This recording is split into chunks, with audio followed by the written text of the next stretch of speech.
Support comes from Mosby Building Arts, creating laundry rooms with improved storage, workspace, and everyday function for one of the home's most used spaces. Inspiration at callmosby.com. From St. Louis Public Radio. This is Politically Speaking. The Missouri primary election is roughly 1 month away. While some candidates must wait until November to see if they win, that isn't the case for others. That includes the Democratic candidate for Missouri's 4th Senate District. Back in 2022, the Democrat won in November with 74% of the vote.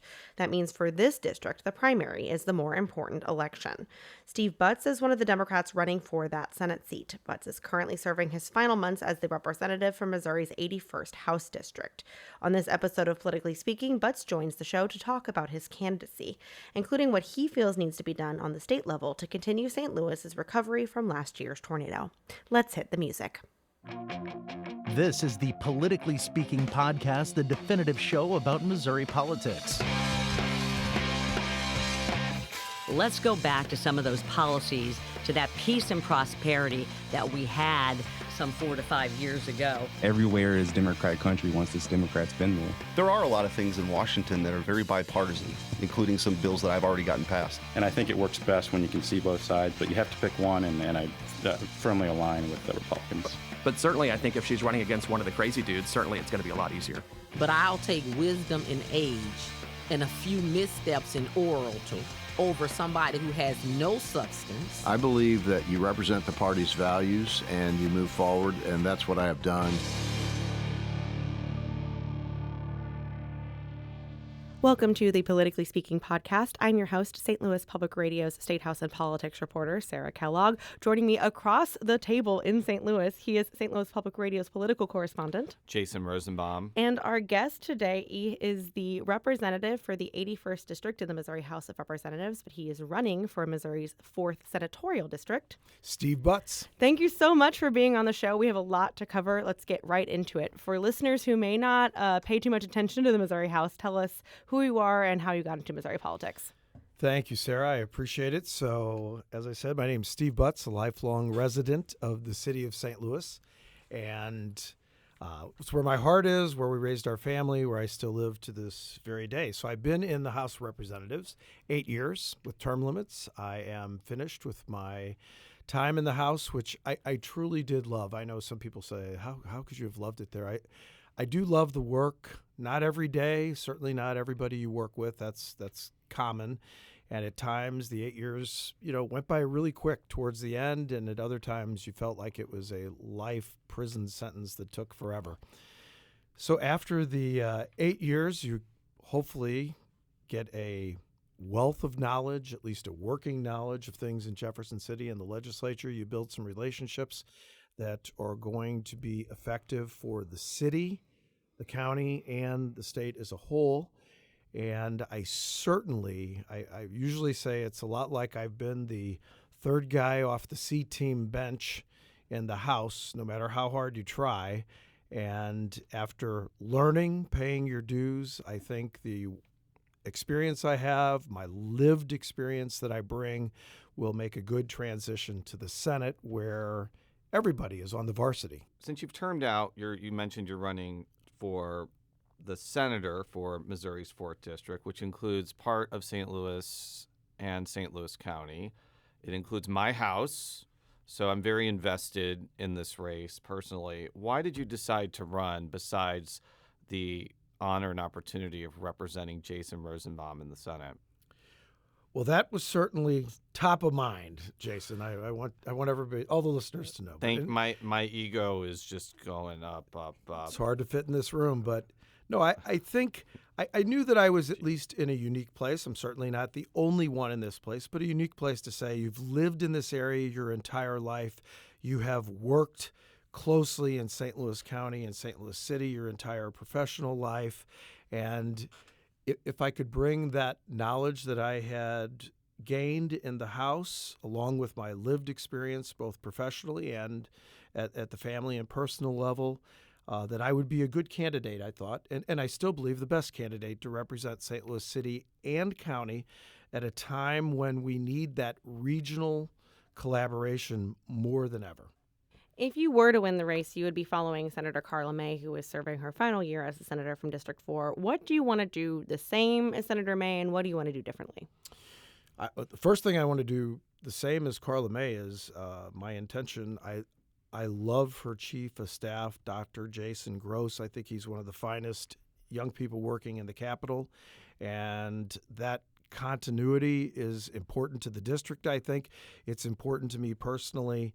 I met Jason many years before I decided to run. He was with Jamila Nasheed's team, and I always took part with the Angel Band Project, which is a ministry, not-for-profit that was started after my sister's death about 15, 16 years ago to help survivors of sexual violence. And you might recall Jamila Nasheed was very big on that topic, rape survivors, sex trafficking, and she would host these forums. And myself with Rachel Ebling, who's the director of Angel Band, would just go and put up a booth and talk about what we do. And Jason Gross was the first person that introduced himself and welcomed us to the Capitol. What would you want to do differently? A better collaboration with parts of the county, especially in Clayton and Shrewsbury, even in St. Louis Hills, The Hill, places like that. I love Senator May, but they would say we just don't see her very much. So I think I will be more present. It's just my style of doing things. I like to meet people in person whenever possible, and I'm going to increase that effort for sure. And why should constituents of the 4th District vote for you and not your opponent, Gina Minton? I think the biggest reason is we need someone that has excellent collaboration skills that can bring people together. And Gina and I know each other very well, and I'll just speak for myself that I find that as a strength of mine, the ability to work with others, collaborate, maybe have a stronger voice for the city. To me, that is a big issue. This is still about 60% in the city, and I cannot imagine the state senator from the 4th District not being from the city of St. Louis. I know that's a little colloquial. I'm not saying someone from Maplewood or Brentwood or Shrewsbury could not represent the district, but boy, I think that is critically important. Let's talk about issues. The tornado recovery is still top of mind for a lot of people.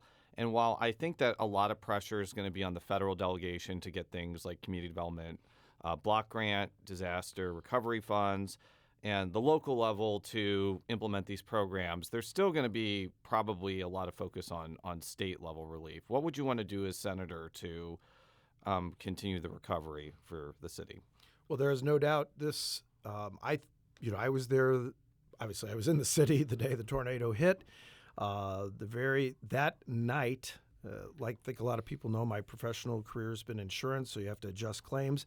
I got calls from people in the city that we insure.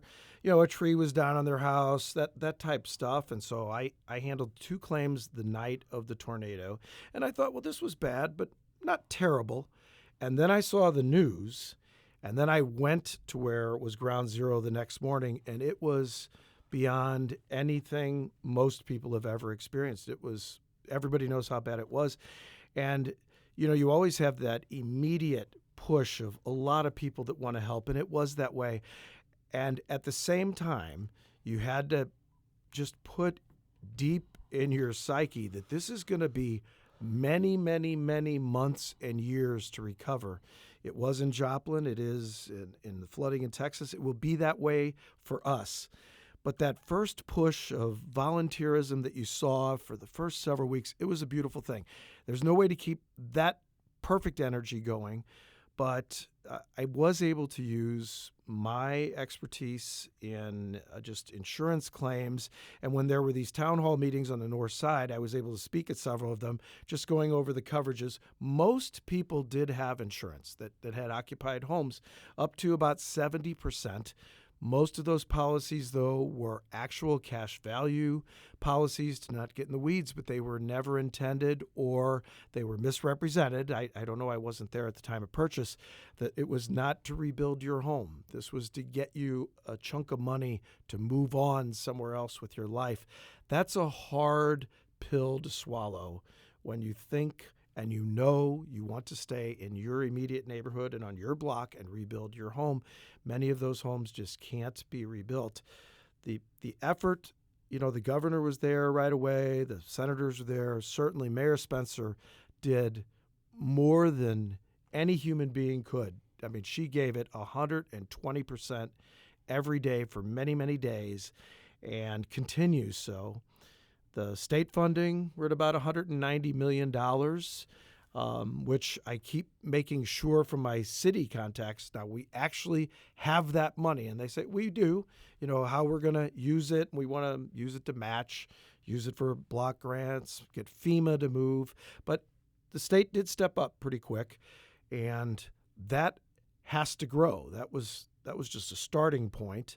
And as a state senator and even as a state rep, many of us just want to beat that drum that this is a time to not neglect St. Louis City in particular, the North Side in particular, and we're fighting for our unfair share of state funds at this time because of the tragedy that has occurred here. All right, I'm really hesitant to go down this rabbit hole, but I feel like I need to because I talked with you about this specific issue. The legislature passed a tax credit that would have gone to help recoup tornado victims' deductibles. And I'm very familiar with this tax credit because as a tornado victim that lived in St. Louis County, I was eligible for this. It was almost $3,000. But it is not being sent to people because it was put in the same bill as the stadium funding and also the property tax. I'm just amazed and befuddled why the legislature didn't just repass this. And I think you are too, because I talked with you about that. Do you think that's a failure of the legislature to tornado victims that they have not gotten that tax credit? Big time. I'm beyond embarrassed. And yes, I fought to reintroduce it. I will again reintroduce it. And to be clear, I'm not blaming you. Yeah, I want to make that clear. But it affected a lot of people. So when it first came out, I was like, again, this helps an important subset of folks that, as many people know, if you look on your home insurance policies, the deductibles for that have increased greatly. And $3,000, $4,000, $5,000, not unusual. This was a time to help homeowners recover part of that or all of that deductible expense so we can get rebuilding as we need to. Too many times, Mike Moon brings up this point all the time. When you put these multiple topics together, how many times has this come back to bite us that there's either a court challenge on part of it, some gets thrown out, it all gets thrown out. The stupid chicken coop bill from 3 years ago caused more ruckus than any bill of that meaninglessness should have ever done so. So yeah, it needs to be a single topic bill. It had tremendous agreements, probably going to pass with 99% approval. Hopefully we get it done in 2027, Jason. That's all I can say. What additional policies would you like to see passed to aid the city when it comes to the tornado relief? Is it just more money or is it policy too? Boy, I'm going to say it is more money. I mean, the issue is money. Federal, local, state, private sector, philanthropic sectors. It is everybody. To say it's not that is just disingenuous. We do know that there was so many vacant properties that needed to be torn down, were waiting to be torn down. I really do hope that this funding, first off, goes to people to rebuild their homes so they could stay where they live if these homes are salvageable. If not, we have to find replacement homes. But for the other, I'm going to say thousands of properties that cannot be rebuilt, they need to be successfully torn down and that land redeveloped through new housing, urban gardening and farming. I know that might be a little bit in the weeds, no pun intended, but there are sections in Detroit that I've followed for several years. Got some family friends in Detroit. What they've been able to do with inner core urban farming on previously unused lots and dilapidated land is simply amazing. It's a space that one of my daughters works in, and I feel pretty passionate about that as well. Beautification, get the homes turned down, give the neighborhoods a chance to rebuild. Are there different priorities you have for St. Louis City versus St. Louis County when it comes to how you would govern, be a senator? You know, I think at least for the municipalities that the Senate 4 district encompasses compared to St. Louis City has many, many more poverty challenges that are unique to the city, including schools. So for example, like, I wouldn't be for a charter school or another option, for example, in Clayton. Clayton or Lindbergh School District that Shrewsbury is in. I would say those people in many cases, and we know a lot of people like that, have left the city to get their kids into the Lindbergh District or the Clayton District or the Brentwood District or further out. What is unique in the city is we need those options to keep the remaining families here. And I don't know why that is such a big battle, for example, but certainly the city has more poverty challenges that need to be addressed that just don't apply near as much to the same level as the suburbs that are part of the Senate 4 district. We need to take a quick break, but we'll be right back. Support comes from Mosby Building Arts, creating laundry rooms with improved storage, workspace, and everyday function for one of the home's most used spaces. Inspiration at callmosby.com. And we're back on Politically Speaking. We're going to continue our conversation with Steve Butz, who is the representative for the 81st District in the Missouri House, and he is running to be the senator for Missouri's 4th Senate District. Something that St. Louis is dealing right now is the aftermath of placing the St. Louis Police Department under a state-appointed board. You voted for this. It's a vote that put you in odds with many St. Louis Democrats in the House. Why did you vote for that bill? I spoke about this bill at least 2 or 3 times, taking my full 10 minutes or whatever I had in some cases to make my point.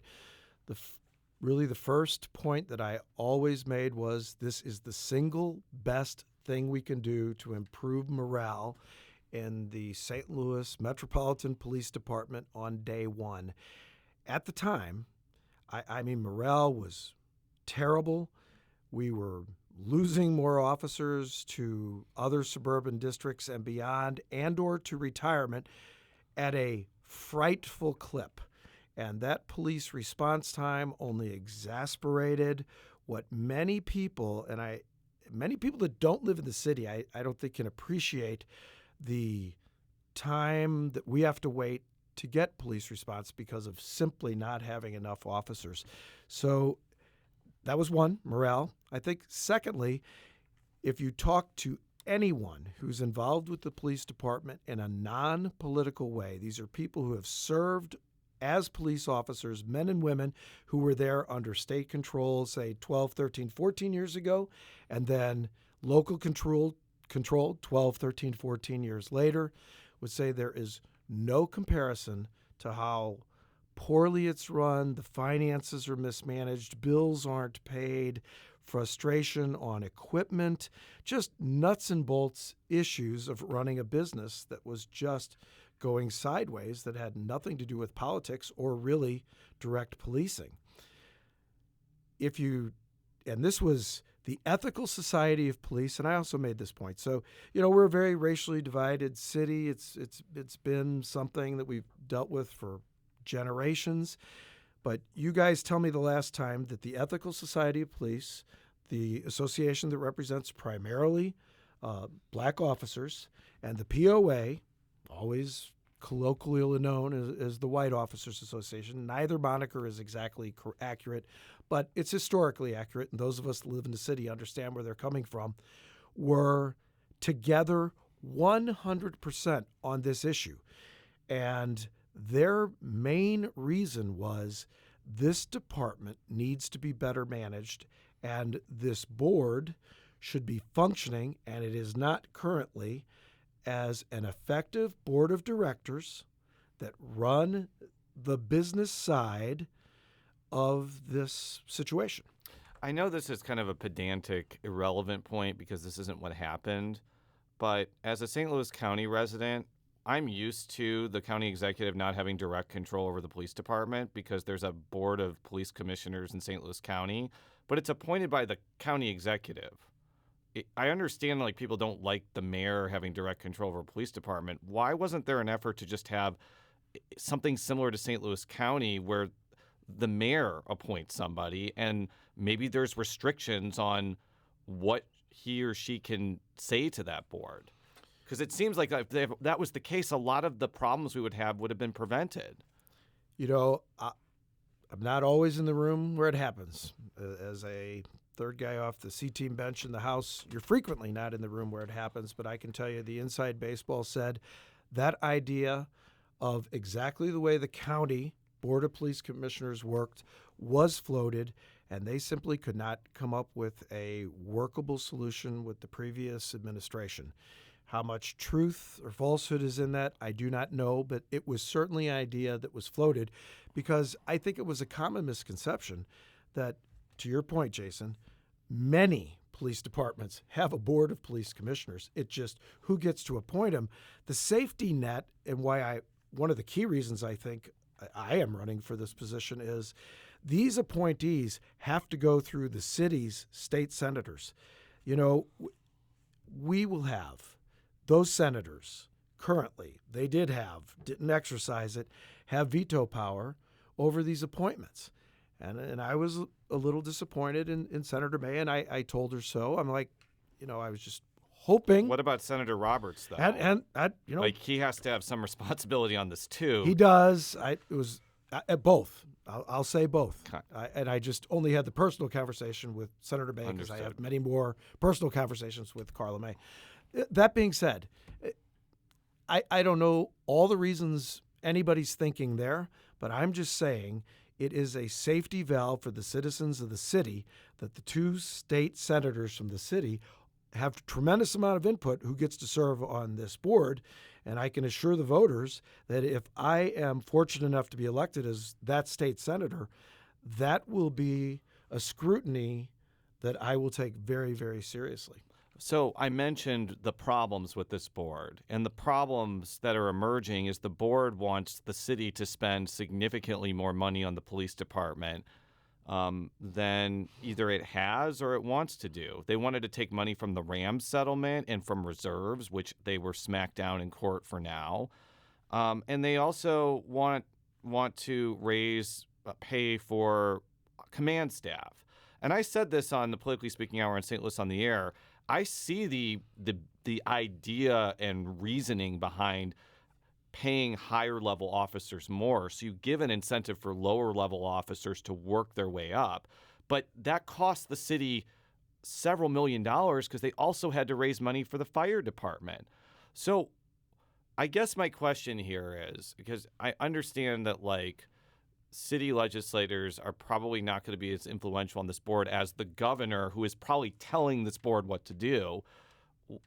Why is the board operating like this? Why are they basically not listening to any factions of the city government, including more conservative factions in the Board of Aldermen, who contend that state control so far has been a complete disaster so far? So far it has. I can only hope and intend that it gets better with better players on the team. To think that we're not going to have some serious bumps. I knew we would have some serious bumps. I didn't think it was going to be this dysfunctional. It started with, and I've said this publicly many times, I do believe they've gotten some bad legal advice from the attorney that they've hired, Chris Greville. And I only point to exactly what you said. It was if it was a red herring, it was a bad idea to throw out the Rams money and the reserves. No one believes, I have an accounting background, a business background, no one would believe that that is part of general revenue. Now, does the city have to pay more? This is not just a state versus city mandate problem. This is a management versus labor problem. I also see it that way. This is a unionized group of folks who know that they are overworked, underpaid, and in many times, because of that, are put in increasingly dangerous positions. You mentioned pay parity with the fire department. We've lived under that system since 1970. Yeah. So, and I think it was a charter amendment on It just is. citywide. So for people to say this is a reason to not raise police salaries, I'm like, that too is a red herring to me. We've worked successfully under this system since 1970. People, I think, and I'm a city resident, a city taxpayer, it is fair to say when you see that officer, whether you know them personally because of your neighborhood or ward meeting, or whether it's a white shirt or a blue shirt, we have underpaid each and every one of those members of that department $10,000 to $15,000 every year that they have worked for us. If that's not a labor dispute, which should be a key Democratic Party endorser to stand with labor, and I know there is a balancing act. You can't bankrupt the city. At the same time, if we have that, if we can change that narrative and get more officers on the street, I do believe with the innovation zone to downtown, with the growth that you see in downtown West, our wonderful neighborhoods, the Grove, the Hill, et cetera, more people look and want to be in the city. We're not quite a year into the board, controlling the police department, so it's early, I know, but was this a mistake? And if you think there was, or whatever it is, does the legislature have the responsibility to do anything about this since they essentially caused it? I do not believe it is a mistake, and I hope that as these early bumps, and I know it was about a year ago that the members were nominated. They weren't confirmed until the second or third week of January. So I'm like, I know everybody says they've been in control for a year, and I'm like, well, they got confirmed like the middle of January. So it's more like 6 months, which is no excuse. It certainly did not need to be as confrontational. I do not know why it became that so quickly. It seems to me that the right way would have been behind closed doors to sit down with Paul Payne, the budget director, Kara Spencer, a member of the board, and say, look, here's realistically, we know we've got to raise pay. That's a common theme. We know we do. And people don't want to say, but we're going to force it at the expense of other city services, because certainly the mayor ran on providing an increased level of city services, and it's going to take money and collaboration. Is there something you think the legislature should do on this, or is it kind of a wait and see matter as far as what statewide statute should go in? Okay, I'm going to say it is a wait and see attitude, and here's why. When we went to local control 14 years ago, it's one of the reasons I supported the change. The wait and see was 13 or 14 years. That's a wait and see. Now, I'm not saying it has to wait that long. And if this board and it starts to have change in personnel as soon as 2027, I think, I believe, I hope, and I know hope is not a strategy, but I'm going to say that clearly as new members come on this board, if they have an expertise in human resources, in budgeting, in criminal justice, just to throw out three things, in accounting, I think we will get there, because the point of this board is to properly direct the department's finances so that we can recruit and retain officers and get our staffing up so that we're not constantly relying on excessive overtime, overworked individuals, and a shortage of officers to respond to the citizens. So an issue that's really gained momentum, even in the last month or so, is the construction of data centers across Missouri. What are your thoughts on this momentum of data center construction in both urban and rural parts of the state? Yeah, I'm going to keep most of my comments to the urban parts of the state, but when people, the group in Festus, St. Louis guy, they were on our local news the most. I'm going to say, was it not beyond disingenuous, that or the one in St. Charles County, where things are so non-transparent that they say, we're not going to tell you who's building it, how long it's going to take, who's operating it. I'm like, why the secrecy? that is beyond the pale. So the more I learn about data centers, and I'd be the first to admit 2 years ago, I don't know that I could have told you really what one is. I'd say a big building where they put a bunch of computer stuff. And we have them on smaller scales, even in the city and beyond. But these mega centers, first off, the local pushback, people need to have buy-in, and there will be buy-in, I believe, if you say, are they safe? Are they important? Do they really bring tax revenue? Are they not dangerous to the environment? Do they address water concerns, et cetera? None of that was happening a year ago. I think you're going to see a lot more of that happen now. Locally in the city of St. Louis, it is my understanding from people that are very much in this space that the city has been negotiating very good deals and really important safeguards for the citizens of St. Louis. And we do have large swaths of formerly commercial, 100% commercial and industrial land where certainly we have excess water. And now with these closed water loop systems that everybody seems to be knowing about, that's not an issue. We had one of our speakers last night with Ameren saying that these developers have to sign contracts. They are bound to the rate they're going to pay. Even if they don't use everything they said, they're going to pay it. So protections for ratepayers there. The big thing for the city, in addition, is they're not subsidized. And these data centers are going to pay huge additions in property taxes with using virtually no city services. I'm like, this is a win for public schools in St. Louis. This is a win for funding for fire and EMS and police. I think that's a win. To have them located in the right places is critically important. And we certainly have acres and acres and acres that could be used for that. When it's on rural farmland that was going to be growing crops, I'm just saying, is it wise to take food production, because you're never going to grow food where these things are, at least for a long, long time. To me, that's always a scary proposition. I would reutilize urban space that was commercial and industrial in nature and put it there, because that's the use of it. What responsibility do you believe the state has to address data centers?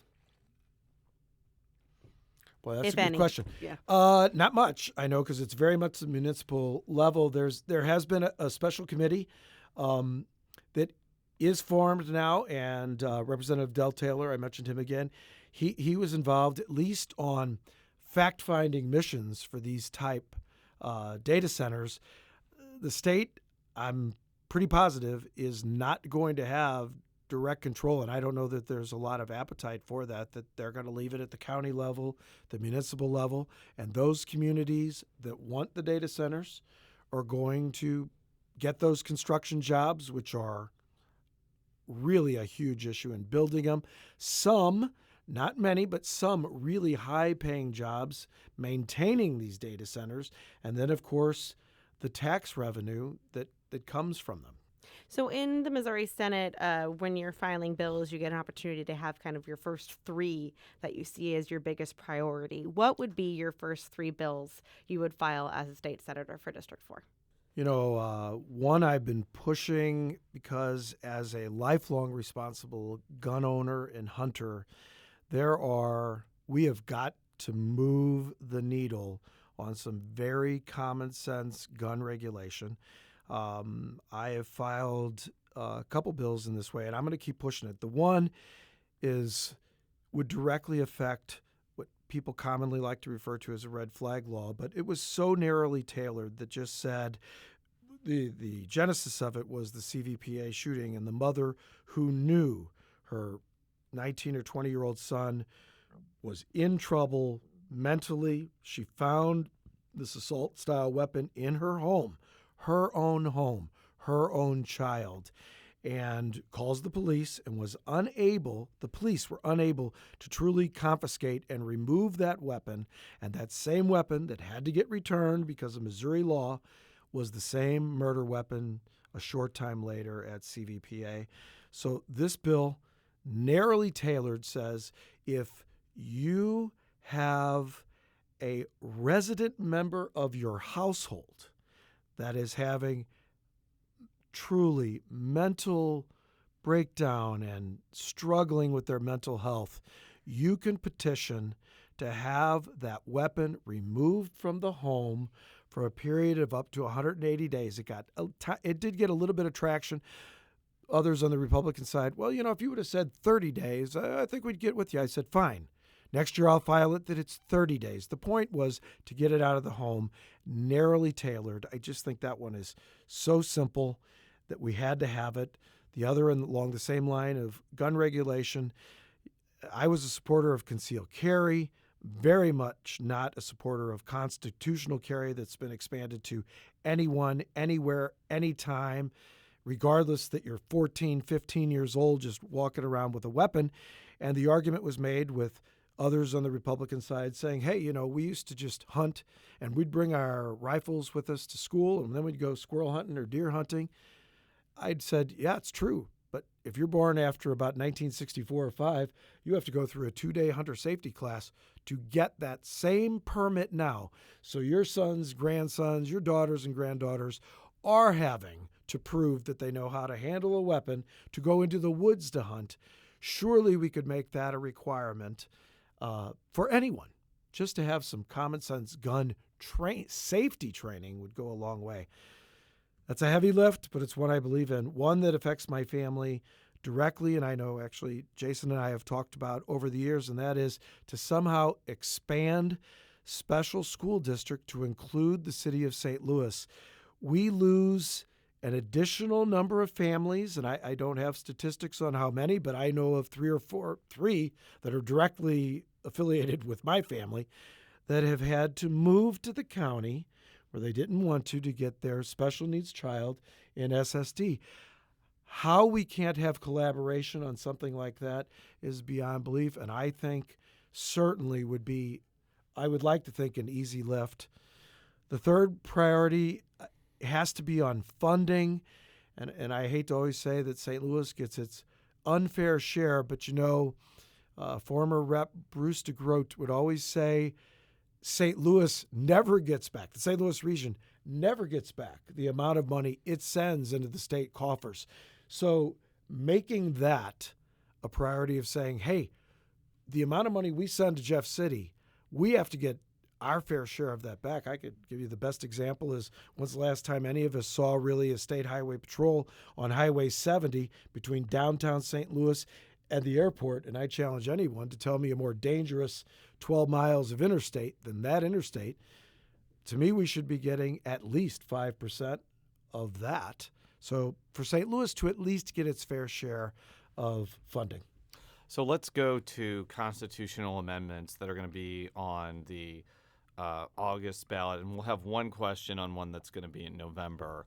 Amendment 4 would require a initiative petition that changes the Constitution to pass in 8 out of 8 congressional districts. How would you vote on that in August as a voter? Strongly no, and here's why. Of all the amendments that are going to come up, certainly in August, and I presume even those in November, nothing will have a longer impact to the negative than this bill. For over 100 years, Missouri has used citizen-led initiative, collect hundreds of thousands of signatures to get a bill that a group wants on the ballot. To add an encumbrance of saying it's not just 51%, which some people would say it's too low. To me, it's worked for 100 plus years. It's not too low. They had the chance to raise that to say 57%. Yeah, they couldn't get their act together, and it didn't happen. So their compromise, and by they, I mean the Republicans, their compromise on this issue was to come up with this. It has to pass in 8 out of 8 congressional districts. So to think that is ever going to happen, I am sure it has never happened, could never happen, whether it was a very conservative idea that if an overwhelming amount of the non-Kansas City and St. Louis area wanted, if just Congressional District 1 voted no, it wouldn't pass. Mm-hmm. Outrageous, and it's in the Constitution, so it has a long, long shelf life. Equally outrageous If the legislature wants to put something on the ballot, it stays the traditional rules. So I'm like, what's good for the goose is good for the gander. When you have statewide elections and you have a clear majority, again, I think that is showing the will of a large amount of voters. The argument goes, well, it's not the majority of citizens. And I'm like, okay, every citizen who's of voting age has the responsibility and the right to vote. That's under attack, of course, but just because people don't show up to vote, then they do not get a say in what passes. Amendment 5, which would allow the legislature to expand sales and use taxes as a means to eliminate the income tax. How do you come down on that? I'm voting no. I've spoke strongly against it, both in committee and on the floor. I do believe it's a fool's errand. Our marginal income tax rate of 4.7 currently, that has been being reduced almost on an annual basis. At the time, 6 years ago, you two will remember, when we had the 3-4% accelerated cuts, champagne corks were going off. This was the hugest tax decrease in state history. People and businesses are going to flood into the state. I'm like, that was only 5 or 6 years ago. In my opinion, income taxes are the most fair way of taxing anyone because it's based upon the more you make, the more you pay. Makes sense to me. Sales tax, the least fair, especially when it's placed on essential items like food and clothing, just to pick on two things. This would allow a huge tax burden shift from income taxpayers to sales taxpayers, and in that legislation, increase those rates on any good or service. I don't care what you say. In our Commerce Committee, Missouri Chamber, others came up, the attorneys groups came up and said, well, we're not saying we're against it. As long as you exempt our industry, we will be neutral on the issue. I'm like, by the time every last industry says we're going to be taxing Netflix subscriptions or something. Amendment 3, which will be on the November ballot, would overturn Amendment 3 from 2024, which enshrined abortion rights protections in the Missouri Constitution. Now, one of the reasons we're asking you this question is when I first met you in 2016 and I asked you about abortion, you basically said that you were against abortion rights. And I think it was probably coming from a religious perspective. I assume you're also against the death penalty as well. But I also know that you didn't vote for the 2019 bill ultimately that banned abortion. Did you go through like a metamorphosis on this issue? Basically? And no? Okay. No. Okay. So we'll rewind the tape from 2016. Have I tried to be as pro-life as I can in the fullest definition of the word, including such things as death penalty and care for women and children and families in general? Yes. If you'll note, on all those issues, the bill that came out and why back in 2019 I voted no on the final bill was it failed to include exceptions of rape, incest, and the serious health complications for women, only life-threatening. And as you recall, what happened was there were plenty of examples of women that needed real, even at times, emergency care, and doctors were unwilling to do that. That is an extreme position. I think one not held by the vast majority of Missourians. Once it went to a statewide vote, just very recently, I thought the best way to settle this issue once and for all is have a statewide vote. I supported that effort. When it passed, I guess, again, Pollyannishly thinking, well, the majority has spoken. That wasn't the case. It's already being brought back up, and I spoke against this on the House floor because this one is particularly disingenuous. It included the transgender banning that doesn't apply and is really not part of the bill. It is just saying that enshrining like the rape, incest, health of the mother type issues, which is now already the case. I think, and only for 12 weeks. I want to make it. I think that's an underplayed aspect of the new Amendment 3. You only have a 12-week window to get an abortion if you're a victim of rape or incest, and under the new Amendment 3, not the old Amendment 3, which I think it seems like a pretty inadequate window. I mean, I don't know what your thoughts are on that, but no, I've spoken publicly on that, and even on the House floor, because it directly happened to my sister. The story, again, that a lot of people know. She and her partner, both rape victims, and my sister dying of her injuries. I'm like, I remember having this debate with Nick Schroer. How can you possibly expect someone who's gone through this kind of trauma of a rape to make this serious of a decision within 12 weeks? It's beyond the pale. And I know then that my no votes, you'd say, you even said right here, well, you've had a metamorphosis. I haven't. I've been as consistent on this issue and trying to represent all sides, which is my nature, to come to that consensus that if you didn't have, and I think the hand was overplayed, and that's why the amendment passed just a year and a half ago. There were many traditional pro-life people that voted for that bill. I'd say put it over the top. That vote was fairly close. But they were like, the ban that was then in force was too extreme. So that's all the time we have. We would be talking way more, I think, if we had a limitless time. But we do have an editor, so and he'll call me out on that one. But I'm gonna stick with it. So thank you so much, Representative, for being on the show. We really appreciate it. Thank you very much to both of you. Politically Speaking is a product of St. Louis Public Radio, which is a part of the University of Missouri St. Louis. You can listen and read to all of our reporting on stlpr.org. And Representative Butz, I'll give you a final pitch. Where can people find you, the information about your campaign, where you want it to be found? So our website is votestevebutz.com, and you can certainly find me on Facebook, Steve Butz for State Senate District 4, and other social media platforms.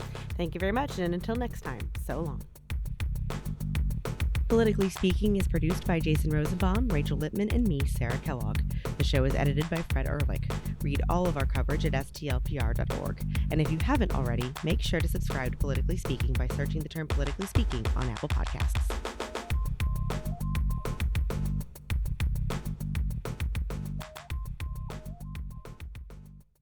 Support comes from Mosby Building Arts, providing exterior solutions for homes with faded, cracked, or outdated siding. Details at callmosby.com.